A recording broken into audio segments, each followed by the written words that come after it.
Since Henry left, I awaken every morning to this gnawing knot in my belly. Then the anxiety kicks in. But before I can panic, I realize it's Saturday. Every Saturday morning, I take class with Magnus and 36 other manic women who might as well be groupies. Magnus is one of the most popular instructors at the Phil Marshall Aerobics Studio, and he teaches a high-impact, high-octane class, which is always packed with a wait list. I never miss his class. To secure a spot, I call like the cult follower I am every Friday night, redialing the number until I procure a reservation. So every Saturday morning, I leap out of bed, make my daily Chinese herb shake, compliments of my Visa card, with organic strawberries and rice milk. I throw on my aerobic gear, grab my Reeboks, and by 8:15, I'm on the move. I speed walk the 5 blocks to the studio. Oh, thank God for the Phil Marshall Aerobics Studio. I spent my entire law school widow years doing aerobics daily because these classes let me forget about my failing marriage, non-existent acting career, and was a way to let off my pent-up anger and rage, which kept me somewhat sane. You see, my childhood training taught me to keep my emotions bottled up, not express my feelings. At times, my authoritarian colonel father ran our house like a military installation. There will be no feelings in this house, young lady. Do you understand me? Yes, sir. No, sir. Whatever you say, sir. I wanted to march around the living room singing, "You're in the army now. You're in the army now. You'll never..." I learned to suck it up and be a man. I stuffed my fury deep inside until, unable to repress my emotions anymore, they erupted like a hysterical volcano, smoldering everything in their path. In 12-step, I learned this behavior is equivalent to putting potatoes, your unexpressed grievances, into a sack and carrying them around until some innocuous action sets you off. At this point, you hurtle all your potatoes at the person standing in front of you, regardless if they deserve your wrath or not.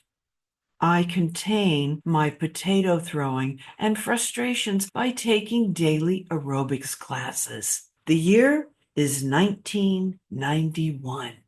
For those of you who might not know, Jane Fonda popularized aerobics in 1982 with the release of her VHS tape, The Jane Fonda Workout, which became a cultural phenomenon and a bestseller, sparking a fitness revolution. So when Phil Marshall opened an aerobic studio in my neighborhood in the mid-'80s, I was one of the first to join. For 90 minutes, all my worries would disappear.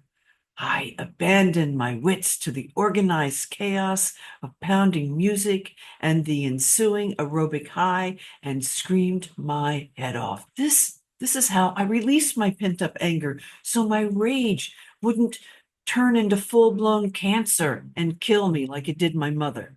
In recovery, they refer to this as numbing out. But here's the problem. My yearly membership is about to expire, and I can't afford to buy a new card to continue numbing out or taking classes without a job to pay for them. Anyway, back to my Saturday morning class. My girlfriend Joan and I call this Saturday class Sex with Magnus in the Morning. Henry and I stopped having sex a year ago, and I bet most of these women aren't getting any either, except for the call girls, but they're paid, so they don't count. Phil Marshall's is one of the top, if not the top, aerobic studio in New York City. Anybody who's anybody takes classes here. James Taylor, Sigourney Weaver, the Mayflower Madam. The instructors are like rock stars, and the clientele is beyond obsessive about their workouts. Fights over space became so intense, black numbers appeared on the floor one day. We now must circle and initial our spot before entering the classroom. These women are so territorial, I'm surprised they don't pee on the floor to mark their spots. A bottle of whiteout used to reside next to the sign-in chart in case you made a mistake and needed to change your location. The women couldn't be trusted with this small task. Fights ensued because some women whited out initials, replaced them with their own. Other women signed in for themselves and a friend. Now the whiteout stays behind the front desk and must be requested. But a desk person makes the necessary changes to ensure the women don't cheat. And if you dare choose a location in the front row, you better be super proficient or run the risk of being pushed aside and trampled to death by some caffeinated high-class call girl or a crazed white woman in a cheetah thong leotard and Reeboks, believing she's Olivia Newton-John in Let's Get Physical. I bound up the 3 flights of stairs to the studio and breathe a sigh of relief, because if I don't get here early, the line will be snaking down the 3 flights and spilling onto the sidewalk. I always aim for a spot in the front row, but some of these women show up hours early, and by the time I arrive, I'm lucky to be in the second, or horror of horrors, 3rd row. The woman in front of me is taking forever to decide which spot she wants. It's not that difficult. Come on. I peek around her to see if my preferred spot, number 11, is still available. I mean, what's taking her so long? It's not the bar exam, honey. Come on. I circle my lucky spot. The 8 a.m. class begins exiting the studio. The women waiting for the 9 o'clock with Magnus don't wait. They barrel past, and then they scurry into the room, toss their gym bags under the ballet bars along the floor-to-ceiling glass walls, and hurry to their assigned spots, where they begin running in place and yelping in anticipation. As if on cue by the stage manager, Magnus makes a grand entrance with a flourish. The yelps combust into wild shrieks, like Michael Jackson has entered the classroom. Magnus is so pale and translucent that he glows when the light hits him. His super short white blonde hair stands straight up. A delicate miniature bluebird tattoo resides on his perfect left bicep. He's Swedish and living here off the grid, sans a green card. He wears teeny tiny black shorts with a white wife beater type top, and the women swoon. Magnus turns the stereo up to blast out your eardrum level and screams, "Good morning, New York," as he cartwheels across the front of the room. The students, myself included, yell back in delirium, "Good morning, New York," at the top of our lungs. I jump, turn, kick, sweat my ass off to the blaring sounds of Donna Summer, Madonna, and the Bee Gees, and when those endorphins kick in, I'm flying. Aerobics is the most incredible high. Trust me, nothing compares to jumping up and down like a lunatic, sweating myself into a stupor and screaming my head off. The once gnawing pain and anxiety in my stomach disappear.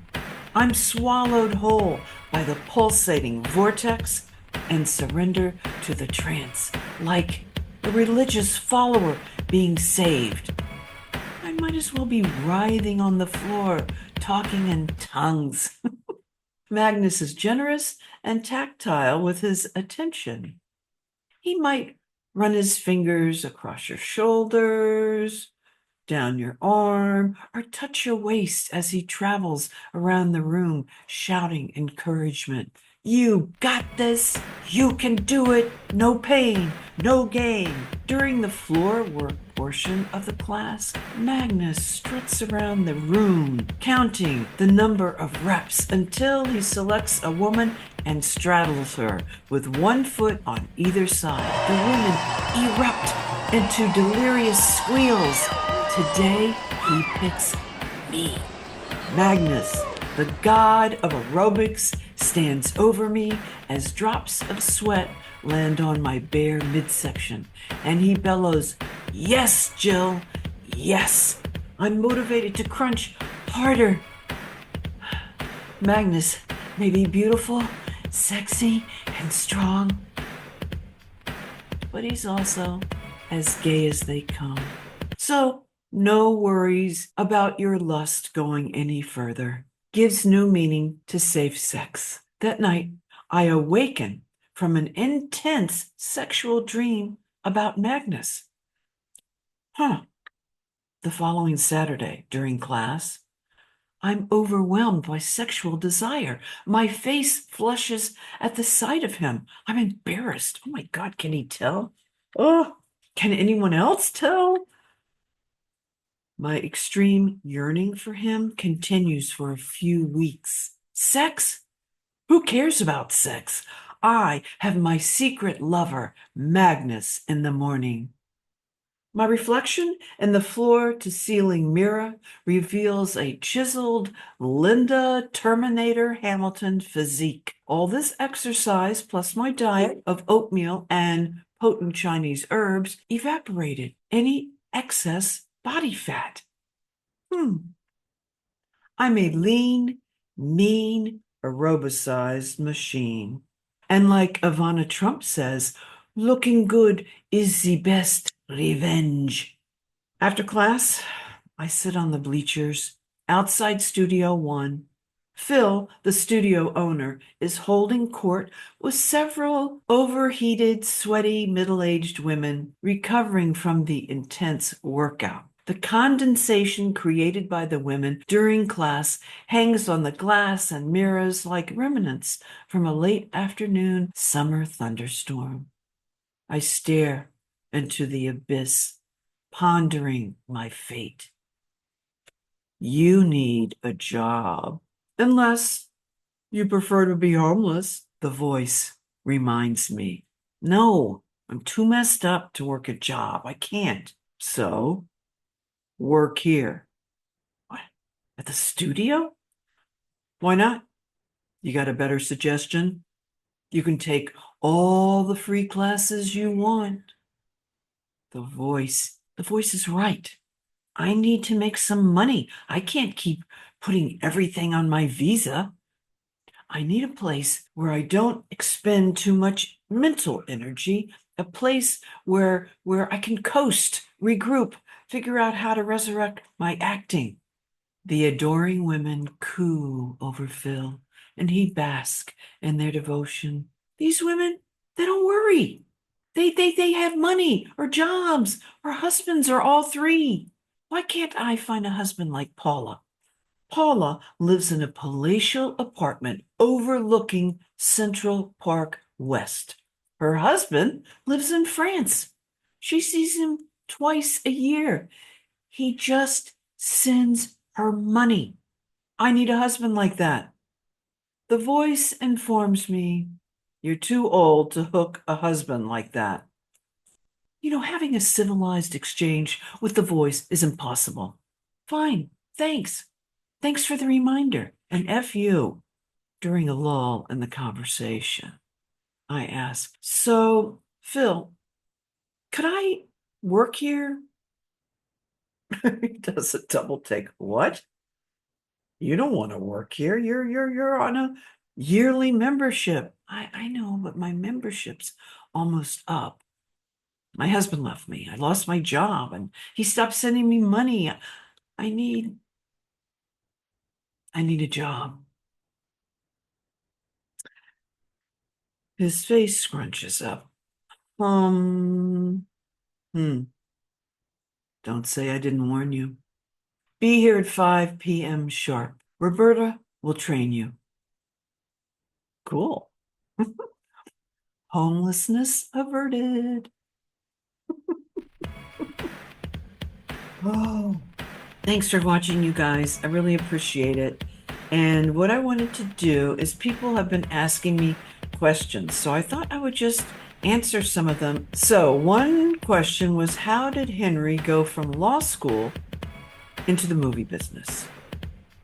I'm not exactly sure, to be honest. I don't remember. I think while he was in law school, he was looking for a summer job, and I think he had a friend that hooked him up with somebody that was working on a film. And he started out sleeping on the streets in a van, and then he would just put out the cones when a car would pull away so that by the time the trucks got there in the morning, he would have the whole street cleared so they could park all the movie trucks. And then he just kept doing it. I think he did it every summer that he was in law school, and then he just started getting promoted. All right, let's see what else.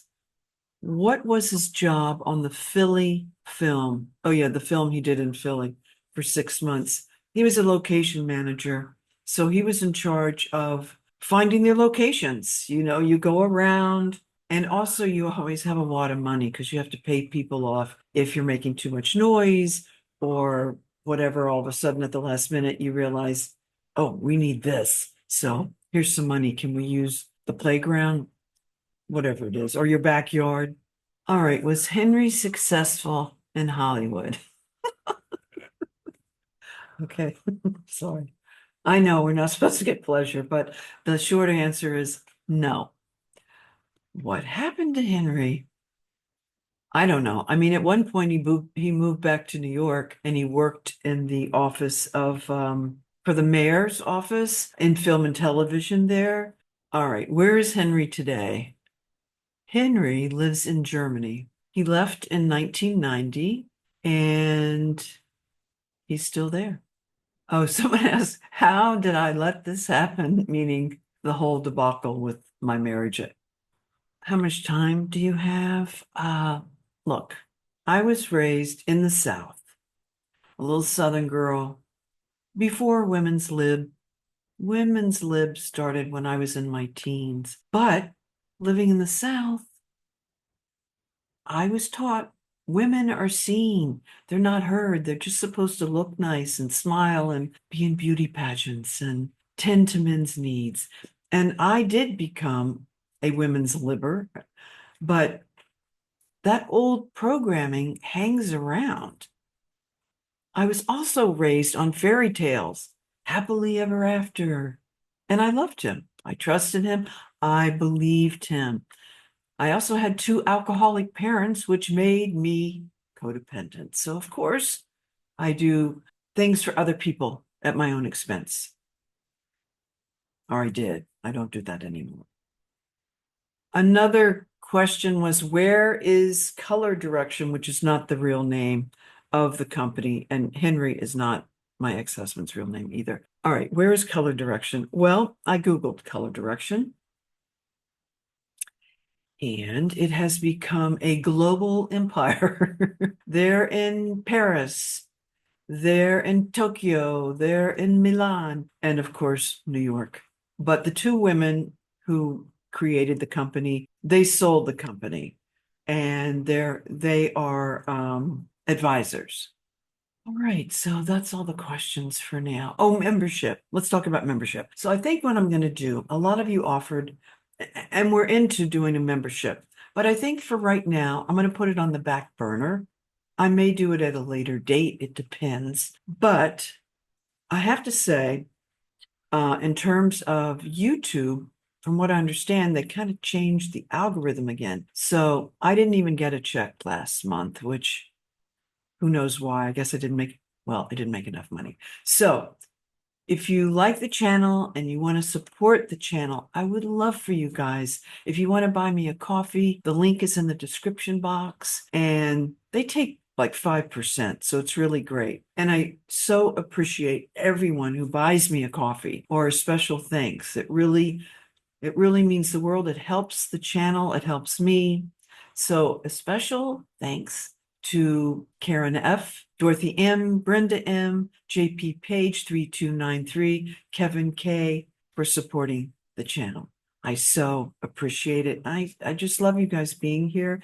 So let me know in the comments any of your questions, because I think what I'm going to do is I'll do the story and then I can answer your questions after that, if that works for you guys. Okay. All right. I love you guys. Thank you so much for watching. I hope you have a wonderful week, and let's just keep breathing and know that this too shall pass. Maybe not in our lifetime. I don't know, but all right. Love you guys. Mwah.